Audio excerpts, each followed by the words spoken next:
اے دیکھنے والوں، وہ تلوار جسے ہم سیف اللہ یعنی اللہ کی تلوار کے نام سے جانتے ہیں، پچھلی داستان وہیں ختم ہوئی جہاں وہ اپنی صدیوں پرانی جاہلانہ زندگی کو الوداع کہہ کر ایمان کی روشنی میں داخل ہوئے۔ وہ شخص جو کبھی اسلام کا سخت ترین مخالف تھا، اب خالد بن ولید رضی اللہ عنہ بن چکا تھا۔ اس کے جسم میں وہی خون تھا، وہی حکمت تھی، وہی فوجی کمال تھا، مگر اب اس کی سمت بدل چکی تھی۔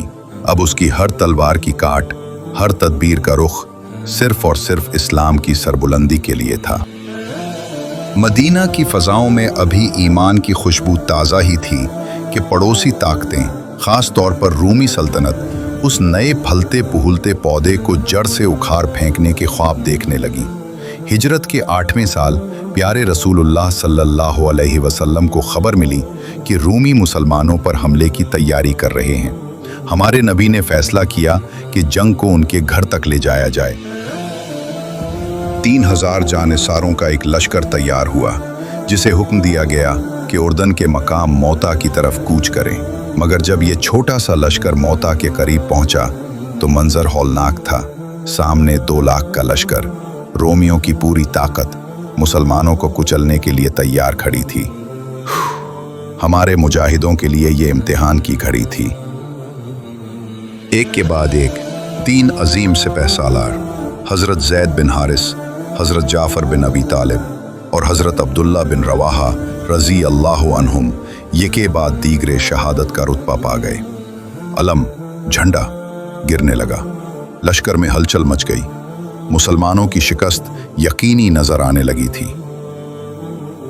اس نازک ترین وقت میں مسلمانوں نے ایک آواز پر اتفاق کیا، خالد، اے خالد بن ولید، آپ علم سنبھالیں۔ صرف 3000 کا لشکر، سامنے 2 لاکھ کا سمندر۔ شکست سر پر کھڑی تھی، مگر خالد کی ذہانت نے یہاں ایک معجزہ کر دکھایا۔ رات کی تاریکی میں انہوں نے اپنے لشکر کی ترتیب بدل دی۔ اگلے دستے کو پیچھے کیا، بائیں کو دائیں اور دائیں کو بائیں، اور کچھ نئے سپاہیوں کو پیچھے سے آگے لا کر یہ تاثر دیا کہ مدینہ سے ایک اور بڑی مکان پہنچی ہے۔ رومی حیران رہ گئے، انہیں لگا جیسے تازہ دم فوج آ گئی ہے۔ خالد نے اپنے کمال فن سے شکست کو فتح میں بدلنے کی بجائے حکمت عملی سے شکست کے انجام سے بچایا، اور اس چھوٹے سے لشکر کو کم سے کم نقصان کے ساتھ میدان جنگ سے بحفاظت نکال لائے۔ یہ کوئی عام پسپائی نہیں تھی، یہ خالد بن ولید کی پہلی عظیم الشان عسکری فتح تھی۔ رسول اللہ صلی اللہ علیہ وسلم نے جب مدینہ میں ان کی واپسی پر ان کا استقبال کیا تو انہیں ایک ایسا لقب دیا جو تاریخ میں ہمیشہ کے لیے امر ہو گیا، تم اللہ کی تلوار ہو، تم سیف اللہ ہو۔ موتا کے بعد جلد ہی وہ وقت آ گیا جس کا ہر مسلمان کو انتظار تھا۔ قریش نے صلح حدیبیہ کا عہد توڑا اور رسول اللہ صلی اللہ علیہ وسلم نے 10,000 قدوسیوں کے ساتھ مکہ کی طرف کوچ کیا۔ اس عظیم الشان فتح میں بھی سیف اللہ خالد بن ولید رضی اللہ عنہ ایک دستے کے امیر تھے۔ انہیں حکم تھا کہ وہ انتہائی رحم دلی کا مظاہرہ کریں، مگر کسی حملہ آور کا دفاع ضرور کریں۔ خالد اپنے لشکر کے ساتھ مکہ میں داخل ہوئے۔ ان کا پہلا اور سب سے اہم مقصد تھا خانہ کعبہ کی تطہیر۔ وہ کعبہ جو ایک خدا کی عبادت کے لیے بنا تھا، اب 360 بتوں سے بھرا ہوا تھا۔ خالد نے اپنے ہاتھوں سے ان باطل معبودوں کو توڑا اور اس مقدس سرزمین سے شرک کی آخری نشانیوں کو مٹا دیا۔ پھر وہ منظر آیا جب رسول اللہ صلی اللہ علیہ وسلم نے مکہ والوں کو عام معافی کا اعلان کیا۔ خالد نے دیکھا کہ ان کے آقا نے کس طرح بغیر کسی انتقام کے پوری انسانیت کو آزادی بخشی۔ وہ دن مکہ کی سرزمین پر توحید کی ابدی جڑیں مضبوطی سے گاڑنے کا دن تھا۔ مگر ہر عروج کے بعد ایک آزمائش آتی ہے۔ رسول اللہ صلی اللہ علیہ وسلم کی وفات کے بعد عرب میں ایک خطرناک فتنہ اٹھا، ارتداد، اسلام سے پھر جانا۔ کچھ قبیلوں نے زکوٰۃ دینے سے انکار کیا اور کچھ بدبختوں نے جھوٹی نبوت کا دعویٰ کر دیا۔ خلیفہ اول حضرت ابوبکر صدیق رضی اللہ عنہ نے آہنی عزم کا مظاہرہ کیا۔ انہوں نے فیصلہ کیا कि इस फितने को कुचल दिया जाएगा। उन्होंने 11 मुख्तलिफ दस्ते तैयार किए और उन तमाम दस्तों की क़यादत का बोझ किसके कांधों पर डाला?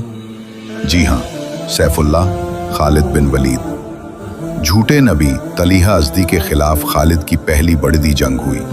अगरचे इब्तदा में मुसलमानों की तादाद कम थी, मगर खालिद ने अपनी अस्करी महारत से दुश्मन के लश्कर में घुसकर उनके रहनुमा को ठिकाने ल दिया। दुश्मन की कमर टूट गई और वो शिकस्त खा गए। सबसे बड़ी और सबसे हौलनाक लड़ाई थी मुसैलमा कज़्ज़ाब के खिलाफ। मुसैलमा के पास 40,000 जंगजू थे। मार्का यमामा में मुसलमानों का लश्कर तकरीबन शिकस्त के दहाने पर पहुंच चुका था। खालिद ने फौरन अपनी अस्करी मंसूबाबंदी बदली। उन्होंने हर कबीले के सिपाहियों को अलग दस्तों में तकसीम किया ताकि हर कबीला अपनी बहादुरी का मुजाहरा करे और कोई भी पीछे ना हटे। उन्होंने शुजाअत और लड़ने के जज्बे को बेदार किया और फिर एक बहादुर सिपाही की मदद से मुसैलमा कज़्ज़ाब मारा गया। इसके मारे जाते ही दुश्मन का गुरूर खाक में मिल गया और इस्लामी लश्कर ने अजीमुश्शान फतह हासिल की। खालिद बिन वलीद ने अपने अज़्म और हिकमत से पूरे जजीरा अरब को इर्तिदाद के फितने से पाक कर दिया। जजीरा अरब को पाक करने के बाद हज़रत अबू बकर सिद्दीक़ रज़ी अल्लाह अन्हु ने खालिद बिन वलीद को दुनिया की 2 सबसे बड़ी सल्तनतों फारिस ईरान और रूम बाज़िंतीनी के खिलाफ जंग के लिए भेजा। खालिद ने महज 12,000 सिपाहियों के साथ इराक का रुख किया, जो फारसी सल्तनत का एक अहम हिस्सा था। उन्होंने दुश्मन को इस्लाम या जिज़िया कबूल करने की दावत दी या फिर जंग के लिए तैयार रहने का कहा। फारसी गुरूर ने जंग को चुना। हुर्मज़ फारसी कमांडर खालिद का रास्ता रोकने आया। खालिद ने इंतहाई जहानत से पानी के ज़खायर पर काबू पाकर फारसी लश्कर को अपनी मर्जी की जगह और हालात में लड़ने पर मजबूर कर दिया। सबसे पहले खालिद ने हुर्मज़ को तन्हा मुकाबले में ज़ेर किया और उसे हलाक कर दिया। अपने कमांडर के मारे जाने पर फारसी लश्कर का मुराल गिर गया और वो ज़िल्लत आमेज़ शिकस्त खाकर मैदान से भाग गए। खालिद ने अपनी हिकमत अमली से अरब की बेआबो गयाह ज़मीनों में दुनिया की एक बड़ी ताकत को घुटने टेकने पर मजबूर कर दिया। उसके बाद खालिद को शाम में रोमियों के खिलाफ बरसरे पैकार मुसलमान लश्कर की मदद के लिए भेजा गया। यह सफ़र इंतहाई मुश्किल था। एक वसी तपता हुआ रेगिस्तान उबूर करना था। खालिद ने उस सफ़र के लिए एक बेमिसाल तदबीर की। उन्होंने अपने सिपाहियों को मशवरा दिया कि ऊँटों को ज़बह किया जाए और उनके पेट में ज़ख़ीरा शुदा पानी को इस्तेमाल किया जाए ताकि रेगिस्तान पार हो सके। वो हैरत अंगेज़ तौर पर बग़ैर किसी जानी नुकसान के शाम पहुँचे और तकरीबन 2 लाख रोमियों के मुकाबले में खड़े मुसलमान लश्कर से जा मिले। ये वो फैसला कुन मार्का था जिसने दुनिया की तारीख बदल दी। रूमी कमांडर ने खालिद को देखकर कहा, तुम लोग गरीब हो, वापस चले जाओ, हम तुम्हें माल और दौलत देंगे। खालिद ने लश्कर की कमान संभाली और मैदान जंग में अपनी हिकमत का वो मुजाहिरा किया जो इससे पहले किसी ने नहीं देखा था।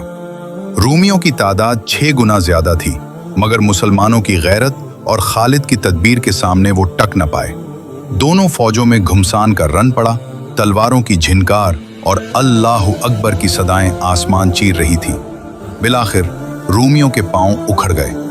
वो शिकस्त खाकर भागे और उस मार्के ने शाम, फलस्तीन और उर्दुन के दरवाजे इस्लाम के लिए खोल दिए।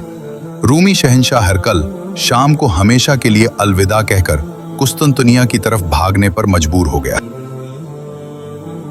फतह यरमुक की गर्मी के दौरान ही एक खत आया। ये खत हज़रत अबू बकर सिद्दीक़ रज़ी अल्लाह अन्हु की वफ़ात और हज़रत उमर फ़ारूक रज़ी अल्लाह अन्हु के नए खलीफा बनने का ऐलान कर रहा था, और साथ ही ये हुक्म भी था कि खालिद बिन वलीद को कमांडर के ओहदे से हटा दिया जाए और हज़रत अबू उबैदा बिन अल जर्राह रज़ी अल्लाह अन्हु को नया सिपह सालार मुकर्रर किया जाए। हज़रत अबू उबैदा ने जंग ख़त्म होने तक ये हुक्म छुपा कर रखा। जब खालिद को ये ख़त मिला तो उनकी आंखों में आंसू आ गए, मगर उनके चेहरे पर इताअत और इत्मीनान का नूर था। उन्होंने बड़ेपन से पूछा, आपको ये हुक्म कब मिला था? हज़रत अबू उबैदा ने कहा, जब जंग अपने उरूज पर थी। खालिद बिन वलीद ने हैरत और मोहब्बत से हजरत अबू उबैदा का सर चूमा और कहा, अल्लाह आप पर रहम करे, आपने ये हुक्म छुपाकर सिर्फ मुसलमानों की फतह का सोचा।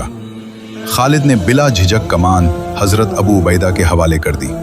दुनिया ने देखा कि वो शख्स जो एक लम्हे पहले दुनिया के सबसे बड़े लश्कर का सिपह सालार था, अब एक आम सिपाही बनकर हजरत अबू उबैदा की क़यादत में पूरी दिलजमई के साथ जिहाद कर रहा है।